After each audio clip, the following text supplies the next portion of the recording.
Boa tarde, senhores. Aqui mais uma vez nós nos encontramos, né, para falar sobre processo civil. O tema hoje é os requisitos da petição inicial, né, a parte 1 desse estudo, né, a respeito do novo Código de Processo Civil, né, vigente. Então, vamos iniciar aqui para falar da regra da petição inicial nos requisitos do capítulo 2 da petição inicial, né? Seção 1 dos requisitos da petição inicial.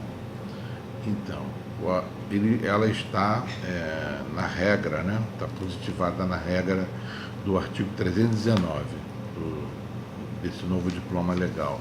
A petição inicial, então, ela indicará o juízo a que é dirigida, né? A mudança aqui é justamente em relação à questão sistemática de endereçamento. No CPC de 73, a petição inicial ela era endereçada, né, ao juiz.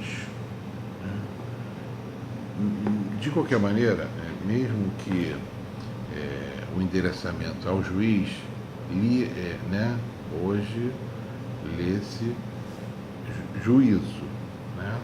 Está especificada na regra. Mas mesmo assim, correto já era juízo, né?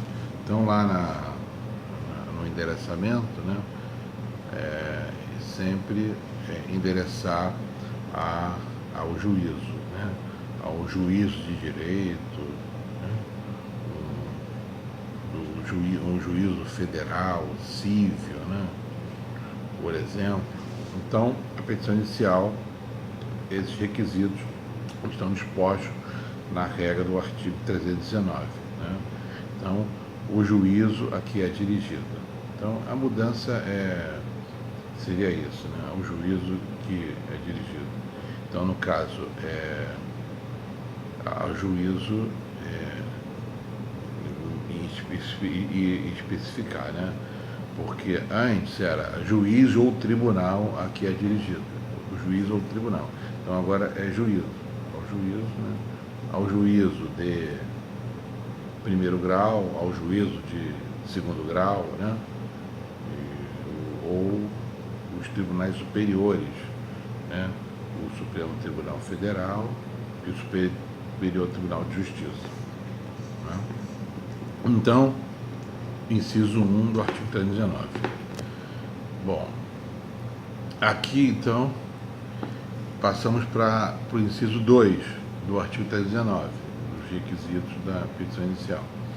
Nós temos que colocar os nomes, né?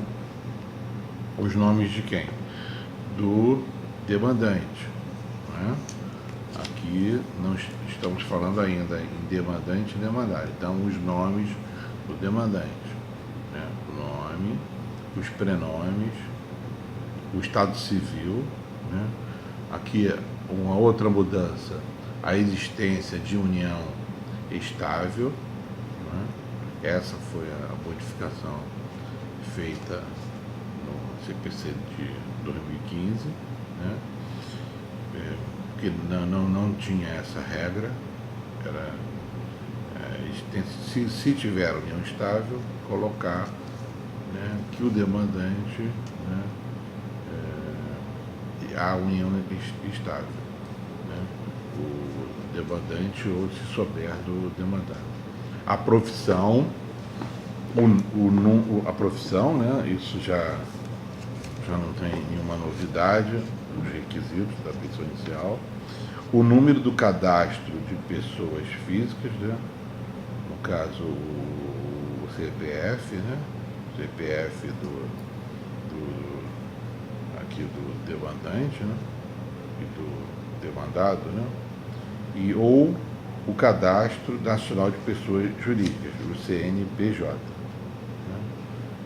Esses dois tópicos aqui CPF e CNPJ, né, ambos são mudanças do Código Civil de 2013. E outra mudança, agora, nesse CPC novo, é o endereço eletrônico. Né? O endereço eletrônico. O endereço eletrônico do demandante e do demandado. O demandado se souber, depois eu explico por que se souber. Né? O domicílio e a residência aqui do autor e do réu. Só que aqui na petição inicial, como não há relação processual, o correto, né, pela teoria geral do processo, o mais correto tecnicamente, né, será ler, né, demandante e demandado, e não autor e réu, porque não há citação, não tem ainda aqui relação processual. Aqui nós estamos falando dos requisitos da petição inicial. Né? E a diferença, então, agora, no CPC, é justamente essa questão aqui do endereço eletrônico, para facilitar a citação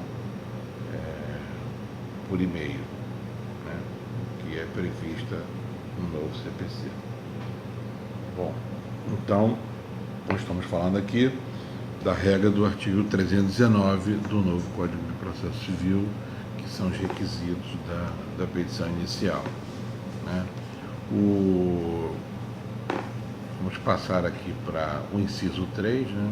O fato e os fundamentos jurídicos do pedido. Né? 3. 4. O pedido com suas especificações. Né? O valor da causa. Aqui, o pedido com suas especificações, por quê? O pedido, as argumentações, elas deverão ser mais pormenorizadas possível, né, para que facilite, né, o intérprete, o juiz, a apreciar esse pedido. Até porque, como nós falamos, da regra do artigo 489, essa sentença ela deverá ser mais fundamentada do que no Código de Processo Civil de 73. Né?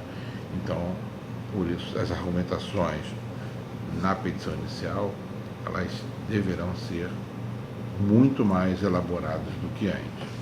Então, aqui, passamos para o inciso 5, o valor da causa. O valor da causa. 6. As provas com que o autor pretende demonstrar a verdade dos fatos alegados.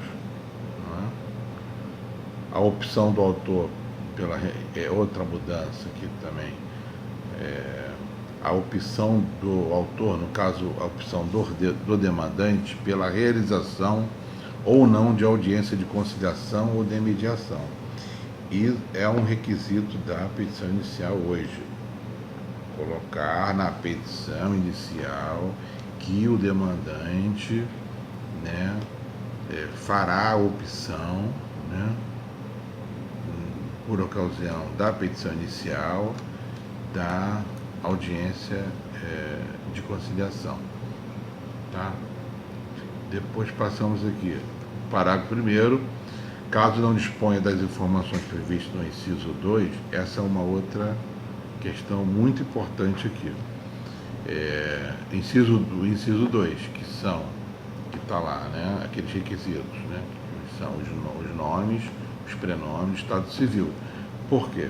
Porque o demandante, né, por ser advogado com a capacidade postulatória, ele saberá, né, ao certo, né, dizer, né, e especificar esse requisito da petição inicial do seu cliente, do demandante, né, no caso, e ele também causídico, né, do demandado, no caso o réu, né, ele sabe, claro, das qualificações do seu cliente réu.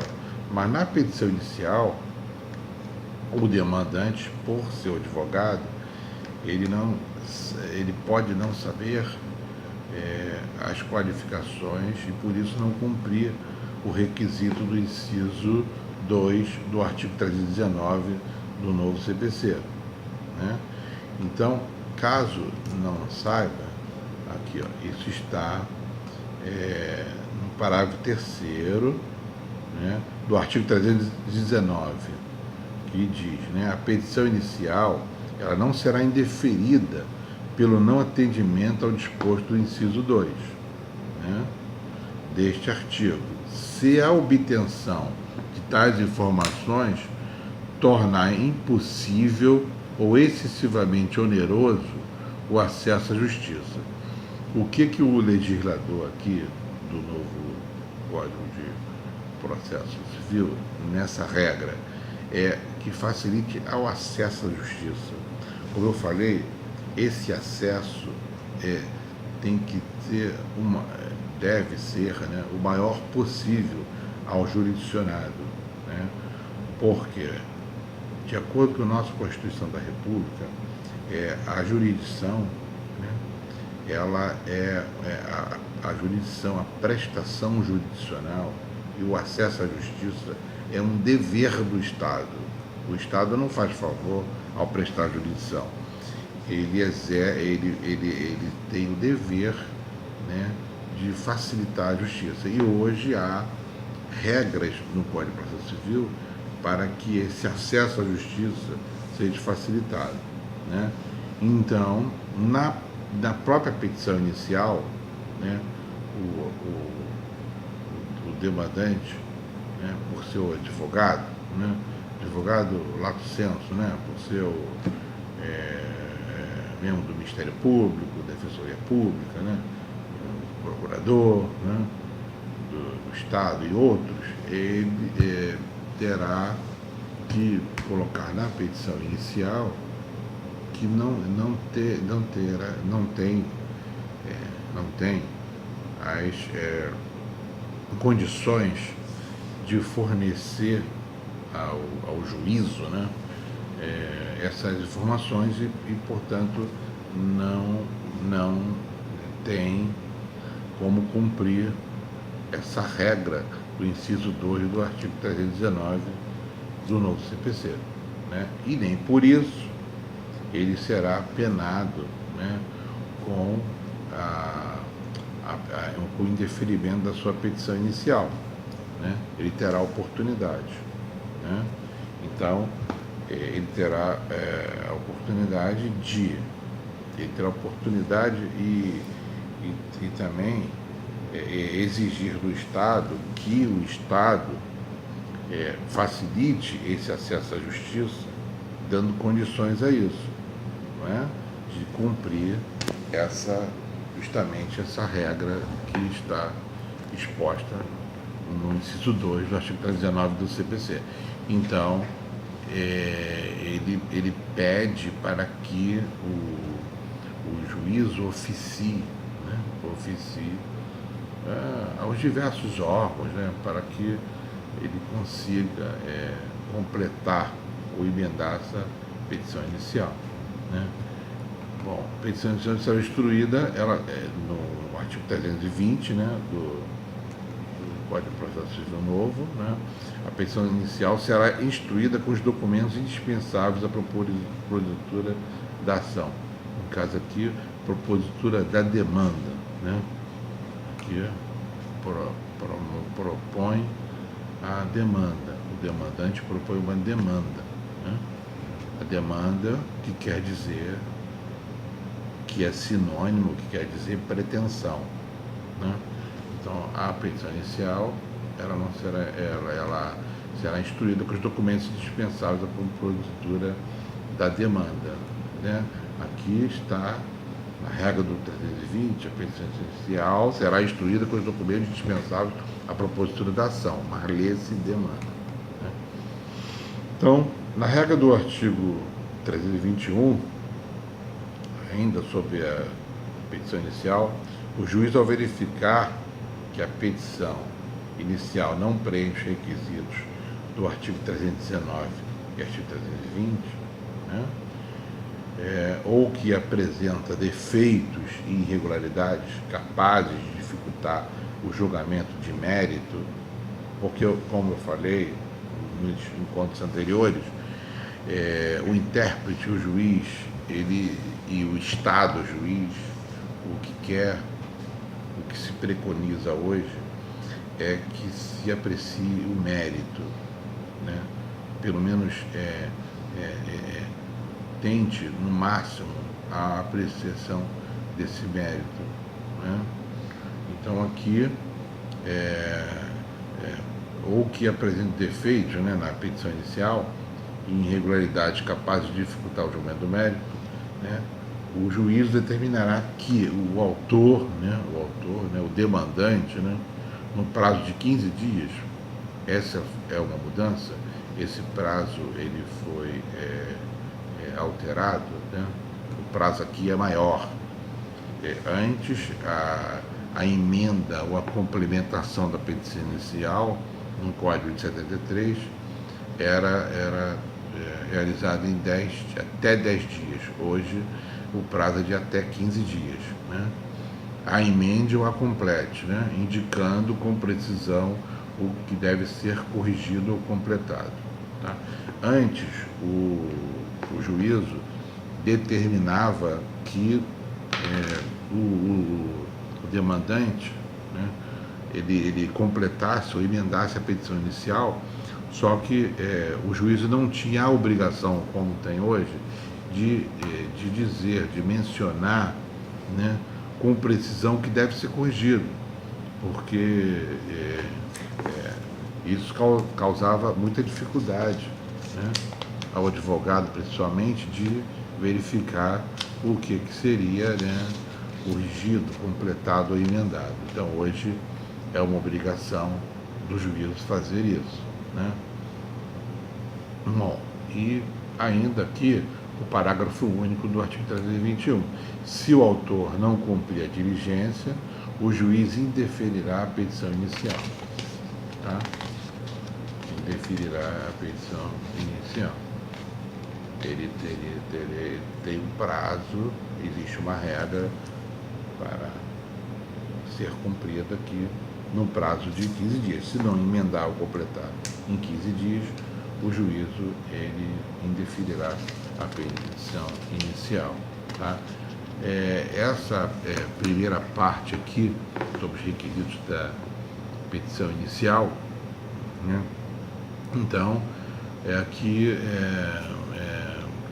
não quero cansá-los, né, nesse primeiro encontro sobre a petição inicial, porque no nosso próximo encontro nós falaremos, né, com mais pormenores a respeito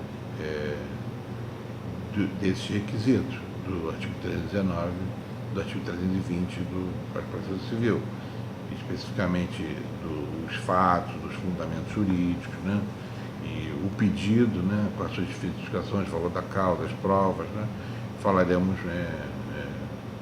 mais elucidações a respeito desses tópicos, né. Mas aqui, o principal aqui desse estudo é fomentar, né, essas mudanças da regra do Código de Processo Civil, e não esquecendo sempre de continuarmos, né, estudando a questão dos princípios e das regras, porque tudo que se falar em novo CPC, nós falaremos de princípios e regras, porque essa abordagem de regras e princípios elas serão bem mais especificadas, né, do que no Código de Processo Civil anterior, né? Até porque o juiz, o juízo, né, que indeferir a petição inicial, a parte,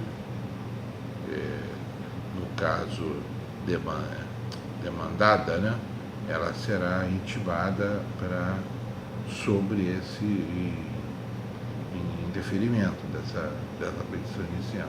Tá?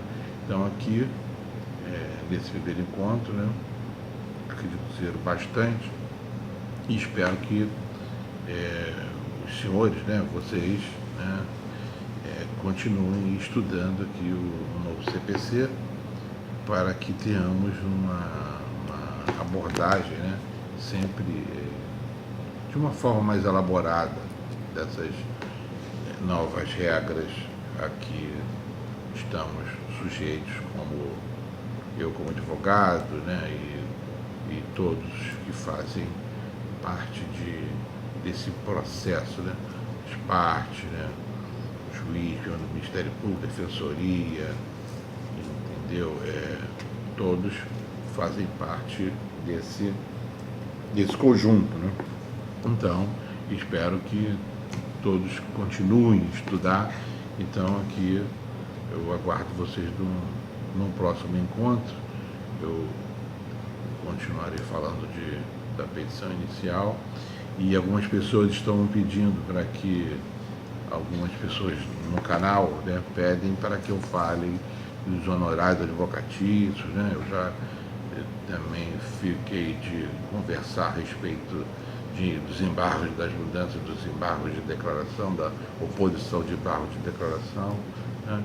Então, no decorrer, nós falaremos desses assuntos, tá? E aguardo vocês aqui num outro momento, e boa tarde, obrigado a todos.